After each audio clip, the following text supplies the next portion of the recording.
Baik, terima kasih. Ini kapan-kapan pindah lagi ke bawah, nih dingin banget.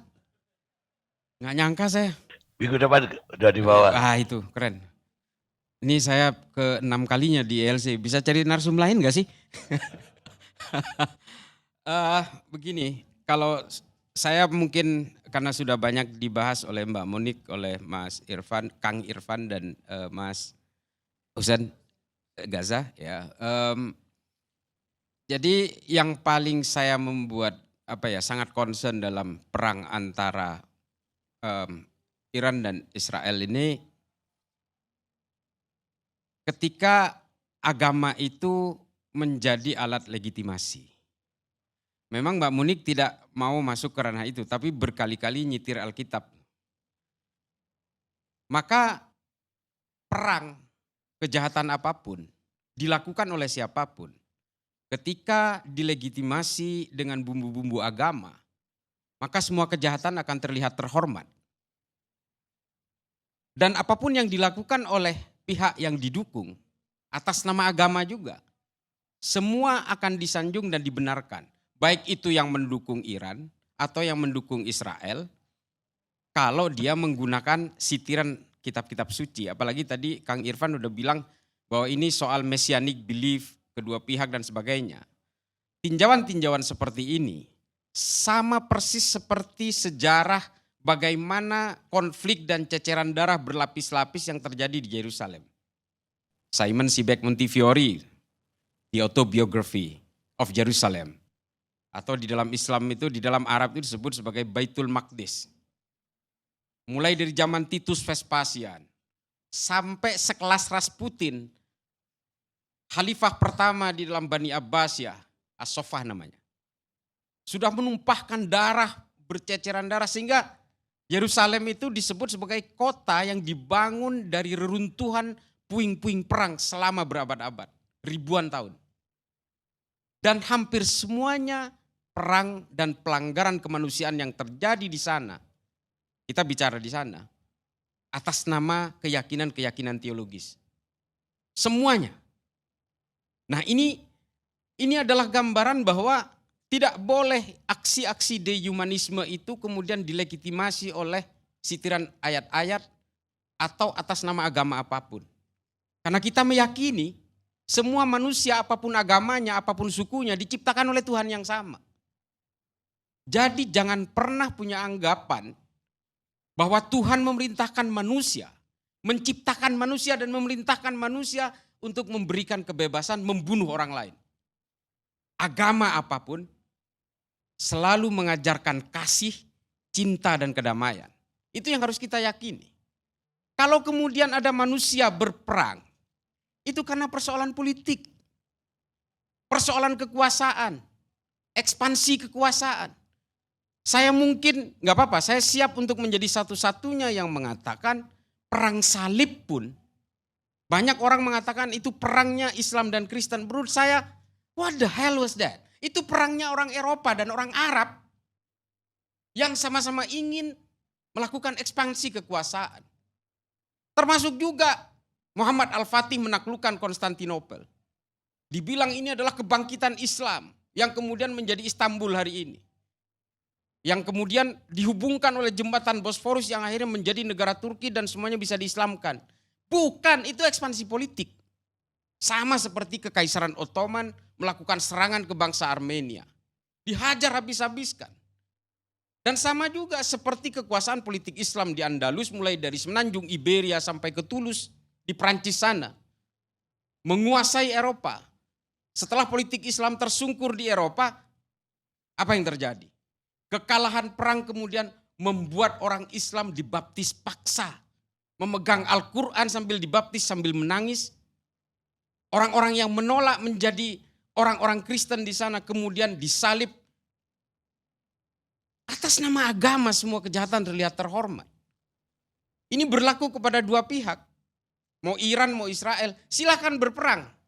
Dengan motivasi politik, dengan motivasi apapun.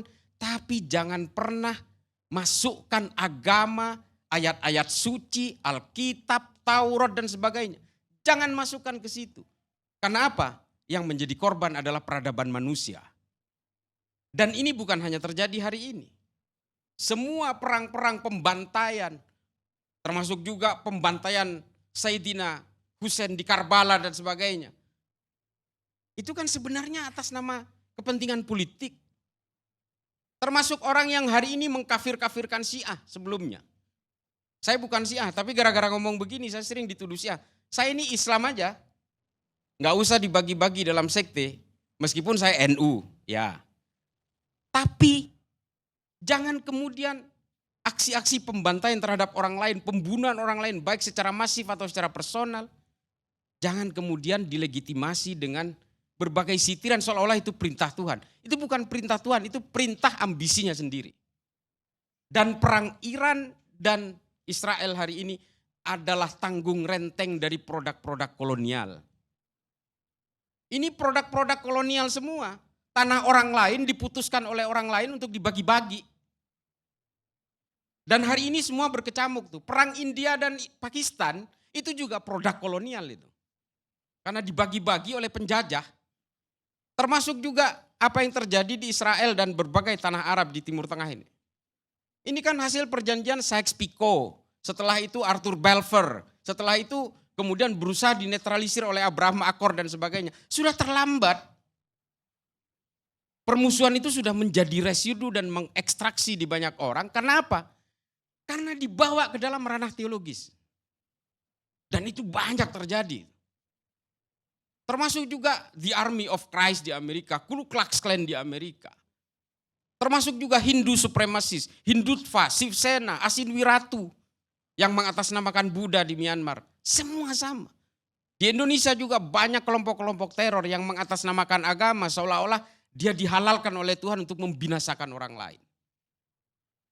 Judulnya, Iran Israel siapa pemenangnya? Dalam perang gak ada yang menang. Jangan pernah berharap ada kesimpulan benar dan salah dari satu perang. Yang ada adalah jumlah kematian dan serdadu yang terpaksa tersungkur. Ernest Hemingway yang bicara begitu. Hannah Arendt juga begitu. Guru-guru saya di Amerika, hampir semuanya orang Yahudi. Mengajarkan saya apa? Mengajarkan saya tentang filsafat dan sejarah Islam. Ada orang Arab juga yang mengajarkan itu. Dan semuanya berkesimpulan yang sama. Tidak ada yang bisa dibenarkan dari Holocaust, tidak ada. Tapi jangan juga membenarkan pembantaian orang-orang di Gaza. Ini soal kemanusiaan. Gak ada hubungannya sama agama. Karena kemanusiaan itu al-insaniyah qabla tadayyun. Kemanusiaan itu beyond dari semua agama. Orang sebelum mengenal agama menjadi manusia dulu. Makanya saya bilang di awal tadi, semua manusia apapun sukunya, apapun agamanya diciptakan oleh Tuhan yang sama. Qul huwallahu ahad. Tuhan itu hanya satu dari Abrahamik keyakinan-keyakinan itu. Maka kemudian untuk apa kita kemudian menyitir-nyitir segala macam dengan keyakinan-keyakinan teologis. Maka kemudian silakan berperang, dalam konteks silakan berperang tapi jangan bawa agama. Karena apa? Agama kemudian belakangan ini menjadi tidak populer. Muncul Islamofobik dan sebagainya. Karena apa? Orang melakukan kekerasan atas nama agama. Orang-orang Rohingya terusir dari tanahnya sendiri, kampungnya dibakar. Orang-orang yang tersisa masih dibunuh atas nama Buddha. Padahal semua agama itu pasifisme basisnya. Mengajarkan rasa tawadhu, rasa rendah hati dan sebagainya. Pembantaian di Gaza. Saya membela Palestina. Bukan karena Islam, karena di Palestina ada orang Kristen juga. Kalau hari ini saya membela Iran misalnya, bukan karena Iran itu Syiah, bukan karena dia itu Islam, tapi di Iran juga ada orang Yahudi dan sinagog. Saya pernah hadir ke sinagog. Saya berceramah di sinagog. Termasuk sinagog yang di Manado itu. Yang saya bawakan itu adalah tentang bagaimana kebangkitan rasa kemanusiaan. Itu tidak ada sekat, no boundaries. Enggak ada batas itu.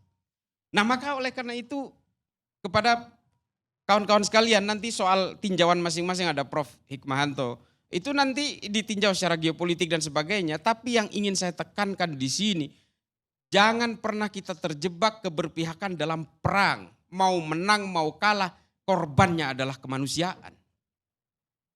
Nah ini adalah gambaran, kalau saya hanya seputaran itu berusaha menarik perspektif dari situ. Karena kalau yang kita lihat adalah para pendukung Israel sekalipun dari kawan-kawan saya Kristen ketika saya tanya, yaitu adalah tanah yang dijanjikan oleh Alkitab. Oh come on, don't bring your holy book into the war. Jangan dong.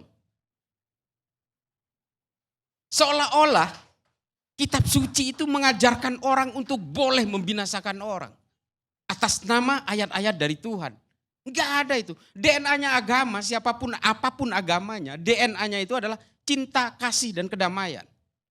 Kalau agama meninggalkan 3 faktor penting itu, agama orang nggak akan tertarik. Orang lebih tertarik kepada Stephen Hawking, kepada Richard Dawkins. Mereka lebih percaya bahwa alam semesta ini karena mekanika kuantum, itu yang lebih populer.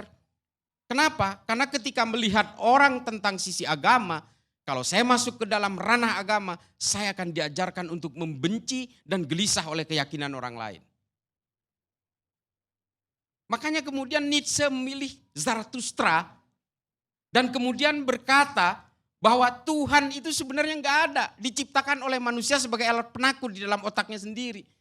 Jangan sampai kita semua punya kesimpulan yang sama tentang konsep teologis itu. Hanya karena perilaku manusia-manusia yang gagal menerjemahkan agama. Nah, perang Iran dan Israel ini adalah perang politik. Nah, ini adalah gambaran, mudah-mudahan perang ini segera selesai. Dan mudah-mudahan juga tidak ada nuklir semua segala macam di tangan siapapun ketika dalam kepepet. Bos itu jadi senjata. Mau Iran, mau Israel semua. Dalam keadaan kepepet, orang akan mengambil senjata pamungkasnya. Pakistan dan India karena tidak berlanjut aja. Kalau enggak mereka udah saling tembak itu dengan nuklirnya masing-masing. Dan ini semua adalah termasuk KKB Papua. Ini adalah hasil perjanjian kolonial. Tanah orang lain dibagi-bagi oleh penjajah coba. Dan warisannya hari ini menjadi malapetaka yang berlapis-lapis. Di Afrika juga sengketa soal tapal batas, soal tata batas wilayah negara itu juga banyak terjadi. Kenapa? Karena tanah orang dibagi oleh orang lain coba. Dan Inggris ketika itu menjadi kekaisaran tertinggi di dunia ini dan paling kuat. Nah ini adalah gambaran bahwa kita tidak boleh lagi terikat oleh legasi-legasi masa lalu. Yang harus kita jaga adalah peradaban manusia. Bahwa peradaban manusia itu berjalan dengan logikanya sendiri. Agama juga menjadi pengawas dari sisi moralnya. Beragama tanpa moral percuma. Percuma. Kalau tanpa akhlak dan adab percuma. Makanya saya sering katakan di berbagai kesempatan, Islam, agama saya ini, memberikan DNA kepada Islam itu. Allah dan Nabi saya, Nabi Muhammad itu, memberikan DNA Islam itu adalah rahmat dan akhlak. No more or less. Gak ada politik-politikan itu.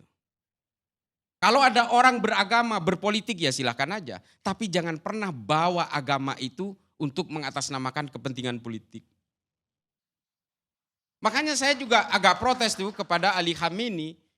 Dia menyitirkan, dalam perang ini ada beberapa pidatonya saya lihat menyitir juga berbagai ayat dan sebagainya. Oh come on dude, a lot of things you did that. Jadi jangan dilegitimasi pembantaian orang lain itu dengan berbagai keyakinan-keyakinan teologis. Seolah-olah Tuhan itu kejam banget gitu. Terima kasih.